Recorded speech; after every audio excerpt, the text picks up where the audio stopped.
If you want to be an elite red teamer or like an apex red teamer, you have to understand the business verticals of the clients that you're attacking. So if you're attacking private equity versus healthcare versus oil and gas, what are the like what ERP are they going to be using?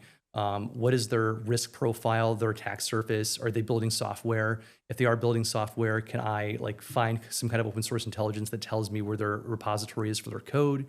There's all different kinds of things. For instance, like SyteLine ERP that's used for manufacturing. So the attack paths that we would use to abuse that ERP are specific to that one versus like Dynamics 365 where the attack paths would be a little bit different. And then understanding what is important to each vertical, like manufacturing versus oil and gas versus private equity. For private equity or like wealth management, usually confidentiality is king. They typically don't want a lot of their information to be public.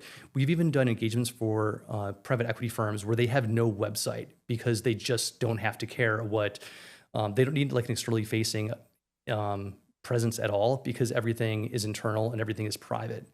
And that's going to be very different than like, a fintech startup where they want to do tons of marketing. They have a huge social media presence. Yeah. And then so like how we attack them is very different too. So if it's private equity, we could pretend to be like a company that is ready to be acquired or merge or fill in the blank. Say we want to be, we pretend to be like a wealthy investor and we want to invest in the fund. And then the goal is typically to like move like a single dollar to show that we can do like business email compromise or some kind of fraud.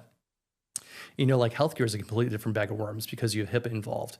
So typically a red team engagement for some kind of healthcare business is like, we're going to try to be using like LLMs because there's like LLMs that are in front of every EHR right now. It doesn't matter if you're talking about like McKesson, eClinicalWorks, Epic. They want to use LLMs from an unauthenticated point of view so that clients can just ask the LLM what to do within the web application or for help. But the problem is a lot of those LLMs have excessive privileges and write access to areas within the internal infrastructure that the developers don't even know.